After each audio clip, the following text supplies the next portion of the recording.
Hi friends, myself Pradhan Suhud. Now I am here going to deliver a lecture on the topic called the reproduction in the lower and higher plants. Let's understand what is meant by reproduction. Reproduction is one of the biological characteristic of living thing by which continuation of species takes place and formation of living things like itself.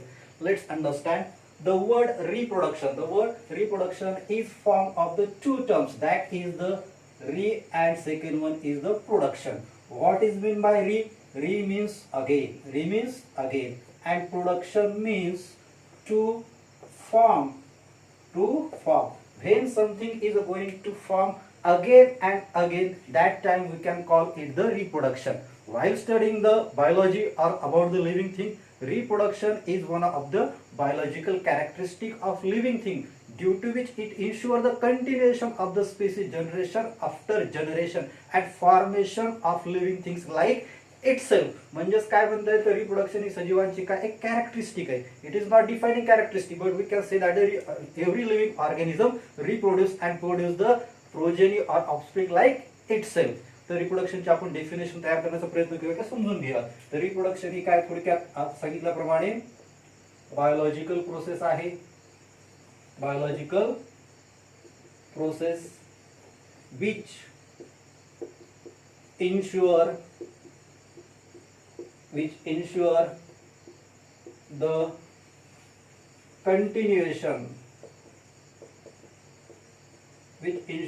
continuation of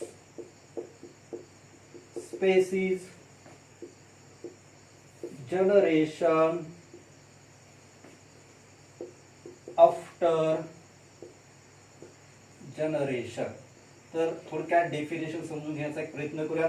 तर सांगितल्याप्रमाणे biological process आहे which ensure the continuation of species generation after generation. हा शब्द महत्वाचा आहे. Generation after generation म्हणजेच काय, कुठलाही लिव्हिंग ऑर्गॅनिझम रिप्रोड्यूस जर नाही केलं तर तो जिवंत राहणार नाही असं नाही. एखादं लिव्हिंग ऑर्गॅनिझम रिप्रोडक्शन नाही केलं तरी तो मरतो, परंतु बाकीच्या ज्या कॅरेक्टरिस्टिक जसं की रेस्पिरेशन असेल, डायजेशन असेल, एक्सक्रिशन असेल, या कॅरेक्टरिस्टिक त्या लिव्हिंग ऑर्गॅनिझम त्याच्या लाईफ प्रोसेसमध्ये परफॉर्म नाही केला. Without digestion it can not sustain, without respiration it can not sustain, without excretion also it can not sustain. But reproduction is not that much necessary like other characteristic.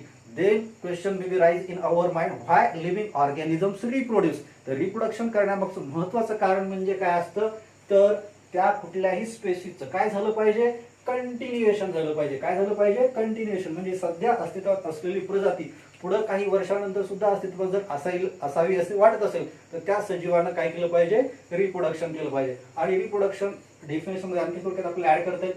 Reproduction is a biological process by which reproduction is a biological process which ensure the continuation of species generation after generation and formation or production म्हणता येईल आपल्याला. formation of living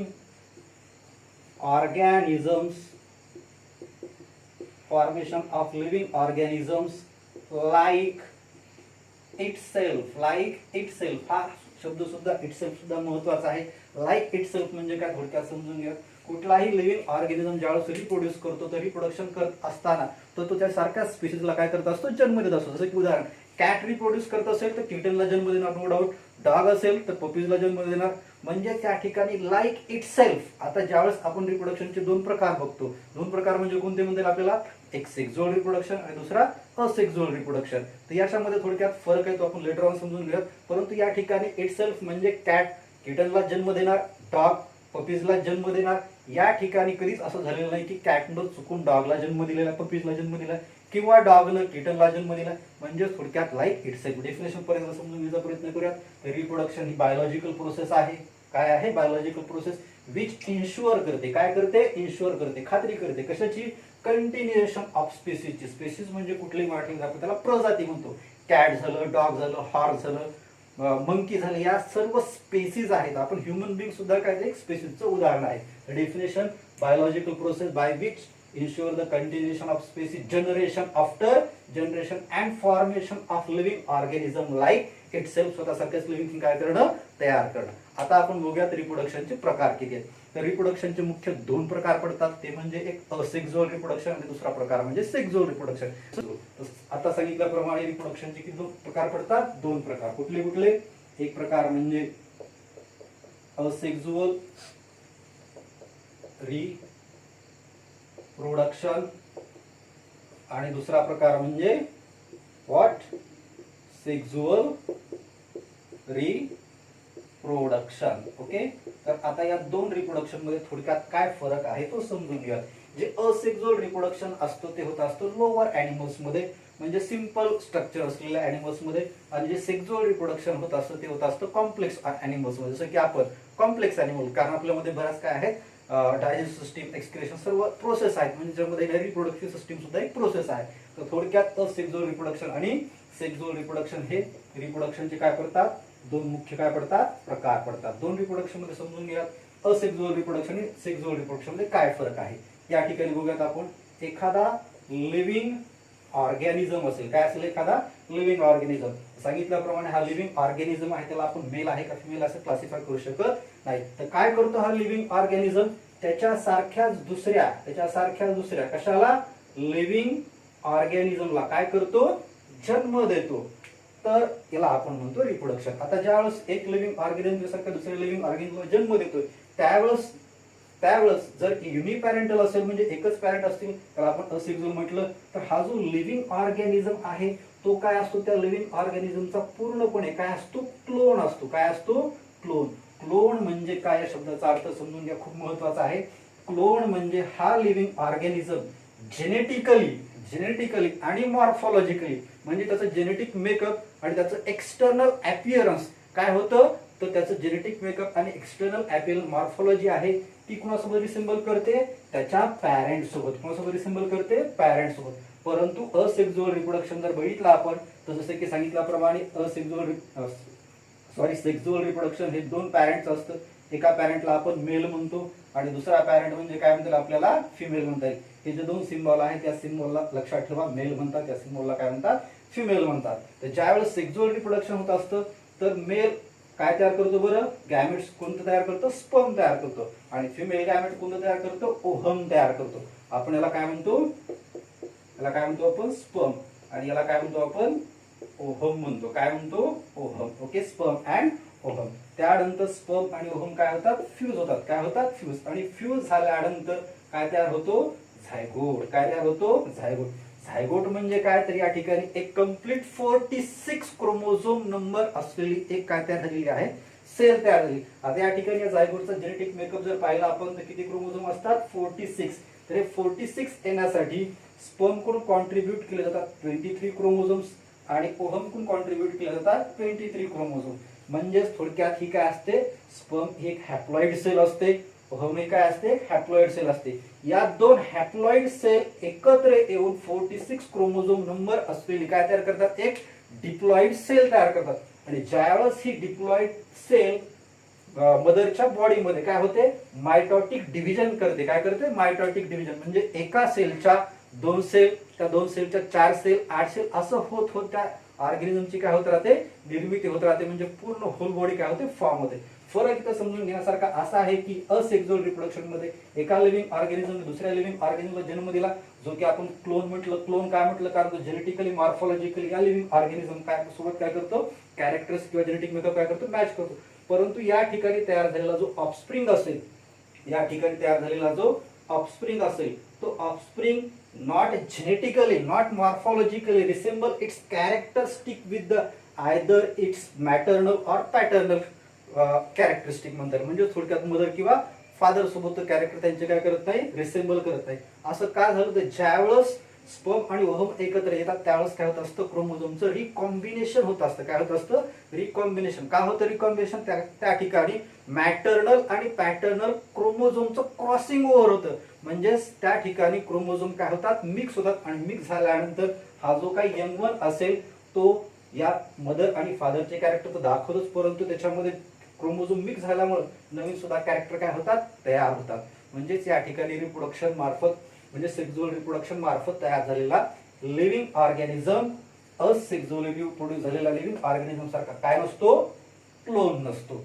clear झालं. म्हणजेच रिप्रोडक्शनचे दोन प्रकार पडले, एक सेक्झुअल आणि असेक्झुअल. ओके, तर जसं की आपला लेसन कुठला आहे बरं, reproduction in the lower and higher what plants. Okay, तर आता आपण पुढे जाऊन बघूयात की asexual reproduction in the lower plants. Okay, let's see. As the fragmentation. First type is the fragmentation.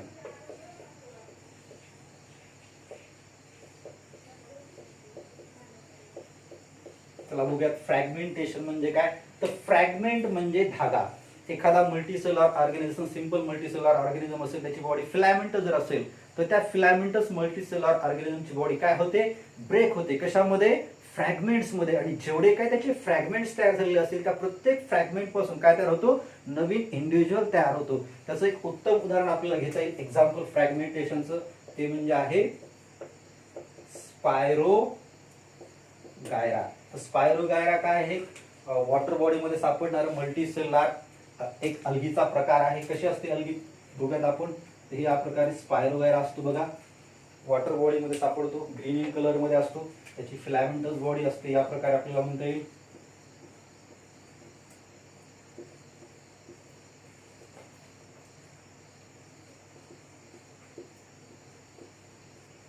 काय होतं बरं, कुठल्या तरी एन्व्हायरमेंटल फॅक्टर मुळे काय होते, ही फिलामेंटस बॉडी काय होते, ब्रेक होते. या ठिकाणी आपण म्हणूयात की इथून ब्रेक झाली, परत या ठिकाणाहून ब्रेक झाली. किती त्याचे तुकडे झाले, किती फ्रॅगमेंट्स तयार झाले बरं, तर या ठिकाणी 3 फ्रॅगमेंट झाले. मग काय होतं की लेटर ऑन या फ्रॅगमेंट पासून नवीन काय तयार होतो, एक स्पायरोगायरा तयार होतो. काय तयार होतो, नवीन एक स्पायरोगायरा तयार झाला. परत या फ्रॅगमेंट पासून आणखीन एक नवीन काय तयार होतो, स्पायरोगायरा तयार होतो. आणि या फ्रॅगमेंट पासून एक स्पायरोगायरा. म्हणजेच थोडक्यात तुम्ही जर ऑब्झर्व केलं तर काय झालं बरं, एक मॅच्युअर बॉडी होती स्पायरोगायराची, कुठल्या तरी एन्व्हायरमेंटल फॅक्टर मुळे ती ब्रेक झाली. किती पीसेस मध्ये, 1, 2 and 3. तर प्रत्येक इंडिव्हिज्युअल फ्रॅगमेंट पासून नवीन किती स्पायरोगायरा तयार झाले, 3 स्पायरोगायरा. तर अशा प्रकारचं रिप्रोडक्शन असे त्याला काय म्हणतात, फ्रॅगमेंटेशन म्हणतात. तर बघा विद्यार्थी मित्रांनो, बायोलॉजी शिकत असताना किंवा शिकवत असताना मला एक गोष्ट आवर्जून जाणवलं की आपण हिंदीमध्ये मन ऐकलेले की नाम में क्या रखा है, परंतु बायोलॉजी शिकत असताना एक गोष्ट आपल्याला क्लिअर व्हायला पाहिजे, नाम में सब कुछ रखा है. जसं की म्हणजेच काय, रिप्रोडक्शन शब्दाचा अर्थ वेगळा, मीन्स अगेन अँड प्रोडक्शन म्हणजे फॉर्मेशन. तसंच या ठिकाणी फ्रॅगमेंटेशन, तर फ्रॅगमेंट म्हणजे काय म्हणता येईल, कुठलाही तुकडा म्हणता येईल. त्याच्यानंतर लोअर प्लांट्स मध्ये होणारा दुसरा रिप्रोडक्शनचा मोड जो आहे, तो रिप्रोडक्शनचा दुसरा मोड कोणता म्हणता येईल आपल्याला, तो आहे बडिंग. काय दुसरा मोड आहे, बडिंग. काय होतं बरं बडिंग मध्ये, फ्रॅगमेंटेशन नंतर सेकंड टाइप जो आपल्याला म्हणता येईल तो काय आहे, बडिंग. तर बडिंग म्हणजे काय, किंवा बडिंग, बड हा शब्द माहिती तुम्हाला. बड म्हणजे आपण त्याला मराठीमध्ये काय म्हणतो, कोंब म्हणतो. तर जी पॅरेंटल बॉडी असते, काय असते, पॅरेंटल बॉडी. तर त्या पॅरेंटल बॉडीच्या सरफेसवर काय येते, एक आउटग्रोथ येते. आणि त्या आउटग्रोथलाच आपण काय टर्म करतो, बड टर्म करतो. आणि ती आउटग्रोथ काय होते, नंतर वाढत जाते आणि काही कालावधीनंतर ती आउटग्रोथ काय होते, डिटॅच होते. आणि डिटॅच झाल्यानंतर एक इंडिपेंडंट लाईफ जगायला लागते आणि त्याला आपण काय म्हणतो, बडिंग म्हणतो. बघूयात कसं असतं. तर मोस्ट कॉमन बडिंगचं एक्झाम्पल आपण जर पाहिलं तर ते आहे ईस्ट. आपल्या सर्वांना ईस्ट माहिती आहे, बेकर ईस्ट, जे की आपण फर्मेंटेशन प्रोसेस मध्ये वापरतो. Suppose of this is a east. Okay, बघूयात काय होतं. ही ईस्ट आहे, या ईस्ट मध्ये न्यूक्लियसच्या बाजूला vacuum. Okay, it is a nucleus and it is a vacuum. तर काय होतं बरं याच्यावर, तर थोडक्यात अगोदर छोटीशी काय येते, एक अशी आउटग्रोथ येते. आपलं काय म्हणतो आपण या आउटग्रोथला, सांगितल्याप्रमाणे आत्ताच बड, किंवा त्याला काय म्हणतो आपण, आउटग्रोथ म्हणतो. काय म्हणतो, आउटग्रोथ. हा बड नंतर काय होतो, इनलार्ज होतो. अगेन काय होतो, इनलार्ज होतो. आणि इनलार्ज होण्याबरोबरच जी ग्रू आहे, जी खाच आहे, ती काय जाते, वाढत जाते. आणि वाढत गेल्यानंतर हा बड काय होतो, आकारानं वाढतो. आणि later on this bud live independent life. म्हणजे खाली ही ईस्ट होती, तिचा बड हा काय झाला, आता मॅच्युअर डिटॅच झाला. आता असं होत असताना काय होत असतं, जे न्यूक्लियस असतं ते मायटॉटिक डिव्हिजन करतं. आणि मायटॉटिक डिव्हिजन करून ते nucleus try to move toward the new form bud. म्हणजेच काय करते, न्यू फॉर्म बडच्या दिशेने काय करतं, जायला लागतं. थोडक्यात बघू शकतो आपण डायग्राम मध्ये, या प्रकारे हे न्यूक्लियस काय झालेलं आहे, बडच्या दिशेने मूव्ह झालेला आहे. आणि नंतर मग फायनली या सेलमध्ये एक न्यूक्लियस आणि या पॅरेंट बॉडीमध्ये एक न्यूक्लियस। आणि अशा प्रकारचा मोड ऑफ रिप्रोडक्शन असेल तर त्या मोड ऑफ रिप्रोडक्शनला आपण काय म्हणणार आहोत, बडिंग म्हणणार आहोत। आणि बडिंगचं मोस्ट कॉमन एक्झाम्पल काय म्हणतात आपल्याला, ईस्ट म्हणता येईल। ईस्ट म्हणजेच काय, baker yeast. Okay, now let's understand the second और third mode of sexual reproduction in the lower plants. तर लोअर प्लांट्स मध्ये तिसरा मोड ऑफ रिप्रोडक्शन आहे, त्याला आपण काय म्हणतो, थर्ड टाइप आहे बघा, त्याला आपण म्हणतो स्पोर फॉर्मेशन। काय म्हणतो, स्पोर फॉर्मेशन। विद्यार्थी मित्रांनो समजून घ्या, स्पोर फॉर्मेशन खूप महत्वाचं आहे। बऱ्याच विद्यार्थ्यांना या ठिकाणी कन्फ्युजन असतं की स्पोर म्हणजे काय असतं। थोडक्यात तुम्हाला क्लिअर करतो, स्पोर म्हणजे जस्ट जसं की आपण मेलमध्ये गॅमेट्स म्हणतो ना, स्पर्म आणि ओव्हम, त्याप्रमाणे लोअर प्लांट्स मध्ये जो काही रिप्रोडक्टिव्ह स्ट्रक्चर असेल, जो की त्यांच्या फेवरेबल कंडिशन मध्ये गेल्यानंतर तो नवीन सजीवाला जन्म देईल, त्याला काय म्हणायचं, स्पोर म्हणायचं। स्पोर म्हणजे just like the mail sperm and female ovum, त्याला आपण काय म्हणतो, स्पोर म्हणतो। काय म्हणतो, स्पोर म्हणतो।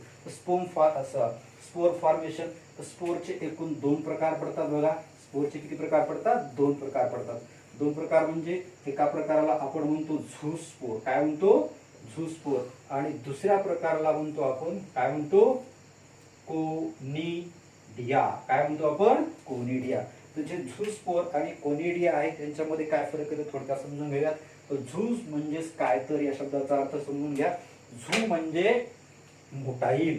झू या शब्दाचा अर्थ काय आहे, काय आहे, मोटाईल। मोटाईल म्हणजे काय बरं, तर एका ठिकाणावरून दुसऱ्या ठिकाणी काय करणारे, मूव्ह करणारे। आणि कोनिडिया हे कशा असतात, तर कोनिडिया हे कशा असतात, नॉन मोटाईल। काय असतात, नॉन मोटाईल। समजून सांगतो, एक मिनिट लक्ष द्या बघा। झू स्पोर म्हणजे मोटाईल, कारण झू या शब्दाचा अर्थ काय, मोटाईल। आणि कोनिडिया म्हणजे याचा अर्थ वगैरे नाही, परंतु कोनिडिया मार्फत जे तयार होणारे स्पोर कसे असतात, नॉन मोटाईल असतात। तर मोटाईल म्हणजे एका ठिकाणावरून दुसऱ्या ठिकाणी जाणारे। तर जे झू स्पोर असतात, झू स्पोर तयार होतात बघा क्लॅमॅडोमोनास नावाच्या अल्गीमध्ये। कुणामध्ये तयार होतात, झू स्पोरचं एक्झाम्पल जर आपण पाहिलं तर कोणतं आहे, क्लॅमॅडोमोनास। काय आहे, क्लॅमॅडोमोनास। आणि जे नॉन मोटाईल स्पोर्स आपण म्हटलं कोनिडिया तयार करतात, त्याचं एक्झाम्पल आहे बघा, त्याचं एक्झाम्पल आहे पेनिसिलम। काय आहे, पेनिसिलम। तर क्लॅमॅडोमोनास ही काही प्रकारची अल्गी आहे आणि पेनिसिलम ही काही प्रकारची फंगी आहे। ती पेनिसिलम अँटीबायोटिक जे आहे तुम्ही त्याच प्रकारचं पेनिसिलम फंगस म्हणता येईल। तर सांगितल्याप्रमाणे झूस्पोर कशा असतात, आपण स्ट्रक्चरली बघूयात। तर झूस्पोर म्हटल्याप्रमाणे कशा असतात, मोटाईल असतात। मग मोटाईल असतील या प्रकारे स्पोर असतात बघा, त्यांना मूव्ह करण्यासाठी अशा काय असतात, या प्रकारचे झूस्पोर असतात बघा। त्या झूस्पोरला काय आहे, एका ठिकाणावरून दुसऱ्या ठिकाणी जाण्यासाठी काय आहे, फ्लॅजेला आहे। काय आहे, फ्लॅजेला। तर हा फ्लॅजेला वर्ड तुम्ही ऐकला असेल बघा, अबाउट द बॅक्टेरिया। बॅक्टेरिया सुद्धा वॉटर बॉडी मध्ये असल्यानंतर एका ठिकाणाहून दुसऱ्या ठिकाणी जाण्यासाठी कशाचा उपयोग करतात, कशाचा उपयोग करतात, फ्लॅजेलाचा। तर पेनिसिलमचा आपण स्ट्रक्चर बघूयात कसे असेल। स्ट्रक्चरली पेनिसिलम बघितलीच असेल तुम्ही, स्ट्रक्चर तुमच्या लक्षातच येईल।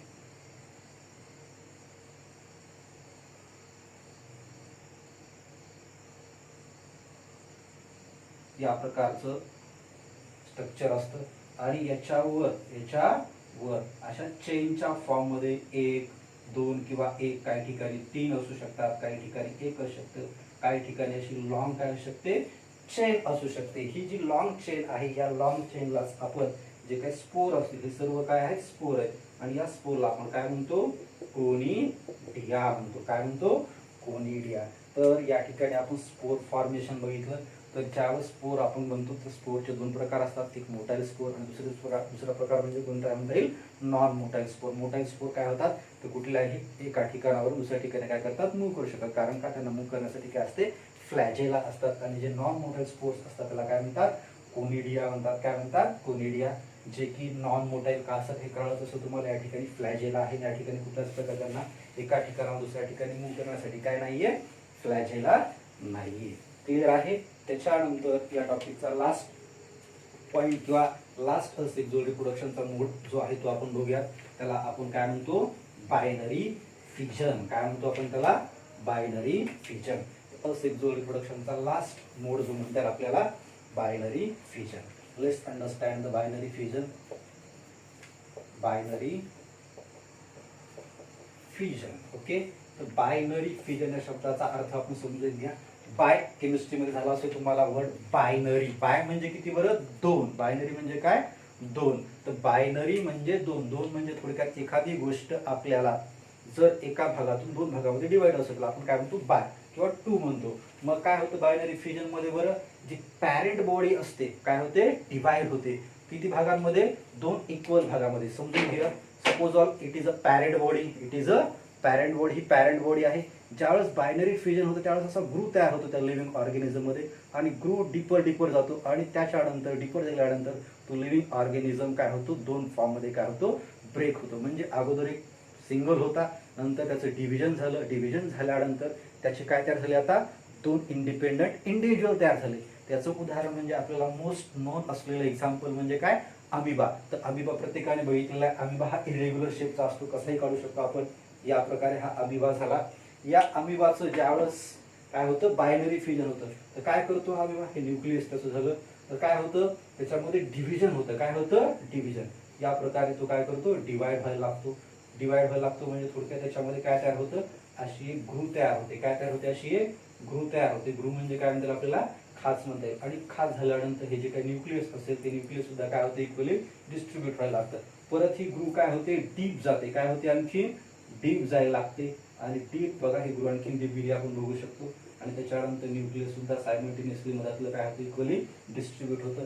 आणि फायनली ही ग्रू एवढी डीप जाते की नंतर काही कालावधीनंतर हा अमिबातलं जेनेटिक मटेरियल इक्वली डिस्ट्रीब्यूट झाल्यानंतर काय होते? याच्यापासून एक अमिबा तयार होईल आणि याच्यापासून एक काय तयार होईल? अमिबा तयार होईल. म्हणजेच काय झालेलं या ठिकाणी? एक पॅरेंट बॉडी डिवाइड झालेली आहे to form the two daughter cell. म्हणजे एक पॅरेंट बॉडी डिवाइड होऊन काय केलं? तिनं दोन डॉटर सेल तयार केला. आणि या मोड ऑफ रिप्रोडक्शनला आपण बघितल्याप्रमाणे काय म्हटलं? Binary fission. आता यानंतरचा टॉपिक असा आहे आपला की असेक्झुअल रिप्रोडक्शन इन द प्लांट्स. आता असेक्झुअल रिप्रोडक्शन इन प्लांट्स होत असतं ते होत असतं व्हेजिटेटिव्ह पार्ट्स मध्ये. तर त्याबद्दल आपण पुढच्या तासामध्ये बघूयात. जर आपल्याला व्हिडिओ आवडला असेल तर please press the like button और share the video as possible as.